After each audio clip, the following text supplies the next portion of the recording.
समस्तीपुर 3 दलित नेताओं के बीच फंसकर छटपटा रहा है। चौथे नेताओं की एंट्री हो गई है। आखिर समस्तीपुर की जनता इन नेताओं के चक्रव्यूह में फंसती ही क्यों है, और यदि फंस जाती है तो फिर छटपटाती ही क्यों है? यह सवाल हर कोई अपने आप से पूछ रहा है, लेकिन इसका जवाब उसके पास नहीं है। जी हाँ, समस्तीपुर की चर्चा हम इसलिए कर रहे हैं कि समस्तीपुर संसदीय सीट जब 2008 में आरक्षित हो गया और रोसड़ा संसदीय सीट का अस्तित्व समाप्त हो गया, ऐसी स्थिति में 2009 में महेश्वर हजारी सांसद बने, जेडीयू के टिकट पर बने, और 2014 में स्वयं महेश्वर हजारी चुनाव हार गए। 2014 में रामचंद्र पासवान सांसद बने, 2019 में रामचंद्र पासवान सांसद बने और असामयिक निधन के बाद 2019 में ही हुए उपचुनाव में उनके पुत्र प्रिंस राज सांसद बन गए।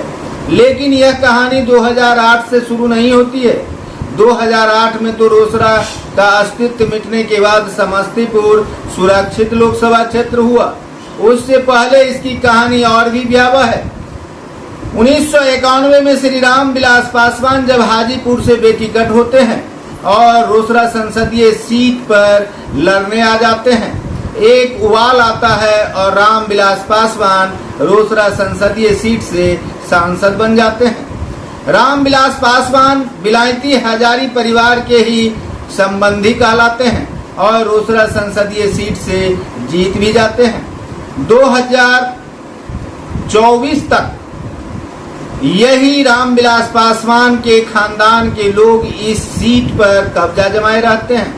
1991 में रामविलास पासवान जब जीतते हैं तो वे 1996 तक सांसद रहते हैं। 2.5 वर्षों के लिए श्री पीताम्बर पासवान सांसद बनते हैं। 2 बार चुनाव होता है और दोनों बार पीताम्बर पासवान जीतते हैं, लेकिन दोनों कार्यकाल मिलाकर केवल 2.5 वर्ष। 1999 में 1 वर्ष के लिए रामचंद्र पासवान सांसद बनते हैं।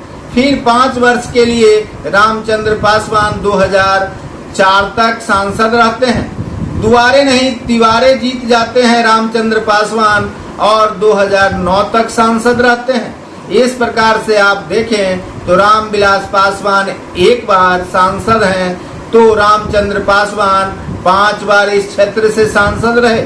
उनके पुत्र प्रिंस राज 1 बार सांसद रहे, 1 बार महेश्वर हजारी जी सांसद रहे।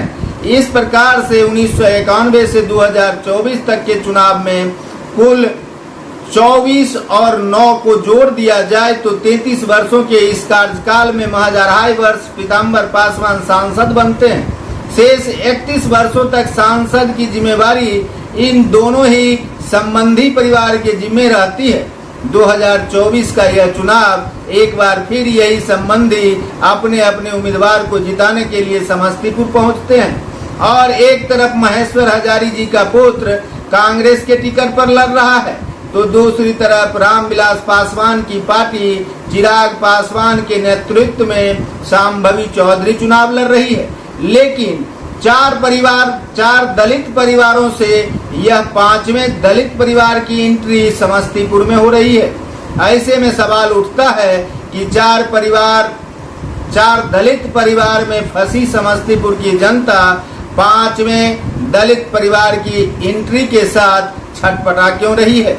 क्या इन्हें महेश्वर हजारी का परिवार चाहिए या फिर रामविलास पासवान जी का परिवार, या फिर इस मझधार में उतरे अशोक चौधरी की बेटी को सांसद बनाकर दलित नेताओं की कतार में इस 5वें परिवार की एंट्री समस्तीपुर को करा दें? ऐसी स्थिति में आप सोच सकते हैं कि जब 1977 में राम सेवक हजारी रोसड़ा के सांसद बने और बालेश्वर राम 1980 में, तो यह लड़ाई चलते रही। बालेश्वर राम का परिवार आजीवन कांग्रेसी रहा और कांग्रेस परिवार को रोकने के लिए राम सेवक हजारी के परिवार के लोग हमेशा डटे रहे। लेकिन यह पहला चुनाव है जब कांग्रेसी परिवार बालेश्वर राम के परिजनों को टिकट नहीं मिली है और इस सीट पर वैसे परिवार के लोग कांग्रेसी बने हैं जो हमेशा से कांग्रेस का विरोध करते रहे हैं। कुछ लोगों का मानना है कि कांग्रेस का विरोध करते करते खुद कांग्रेसी हो गए सन्नी हजारी। तो कुछ लोगों का मानना है कि जीत के लिए किसी भी दल का सहारा तो चाहिए ही। ऐसी स्थिति में सत्ता पक्ष जहां एनडीए इस चुनाव को समस्तीपुर में जीतना चाहती है, वहीं विपक्ष के कद्दावर नेताओं का जमावड़ा भी समस्तीपुर में होने वाला है।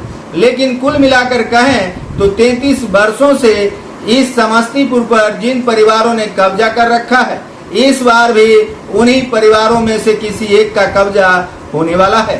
समस्तीपुर की जनता आखिर सब कुछ जानकर भी उन्हें ही अपना नेता चुनेगी। कारण है कि उन्हें तो सत्ता में रहना या फिर विपक्ष में रहना ही पसंद है। जबकि आप कुल मिलाकर देखें तो वर्तमान में भी लोजपा का सांसद रहा है। ऐसी स्थिति में इस वर्ष यदि लोजपा के कैंडिडेट शांभवी चौधरी जीतती है तो अशोक चौधरी जैसे दलित परिवार की एंट्री समस्तीपुर में हो जाएगी और 4 परिवार बालेश्वर राम, पीताम्बर पासवान, राम सेवक हजारी एवं रामविलास पासवान के बाद अशोक चौधरी का प्रवेश समस्तीपुर में हो जाएगा। यदि शांभवी चौधरी यह चुनाव हारती है तो सन्नी हजारी के बहाने एक बार फिर से समस्तीपुर में राम सेवक हजारी के परिजन इस संसदीय सीट पर कब्जा जमाएंगे। जीत किसी की भी हो, हार किसी की भी हो, इससे मुझे कोई इत्तेफाक है नहीं। लेकिन मुझे इस बात का दर्द अवश्य सता रहा है कि 1991 से लेकर 2024 ईस्वी तक जब इन्हीं लोगों का कब्जा रहा तो समस्तीपुर की समस्या का हल आखिर हुआ क्यों नहीं। इस समस्या का हल आखिर करेगा कौन? स्थानीय करेगा या फिर बाहरी करेंगे, यह एक समस्या है। स्थानीय और बाहरी में उलझी समस्तीपुर की जनता जिसे भी चुनेगी धोखा अवश्य खाएगी। लेकिन चुनना तो मजबूरी है क्योंकि यह लोकतांत्रिक पर्व है और इस पर्व में लोग वोट अवश्य गिराते हैं। गिराना भी चाहिए क्योंकि वोट नहीं तो आखिर समस्या का निदान कौन करेगा। लेकिन इन दोनों नेताओं के बीच उलझी समस्तीपुर आखिर क्या निर्णय लेगी यह तो समय बताएगा। चुनाव का समय करीब आता जा रहा है, लोग बढ़ते जा रहे हैं, आपस में कुछ बाहरी तो कुछ स्थानीय का मुद्दा अवश्य उछाल रहे हैं। लेकिन चुनाव तो होना है मोदी के नाम पर और मोदी के विरोध के नाम पर, अर्थात लालू एवं राहुल के सपोर्ट में या फिर लालू एवं राहुल के विरोध में। ऐसी स्थिति में जीत किसी की भी हो, समस्तीपुर की जनता एक बार फिर से हार अवश्य जाएगी।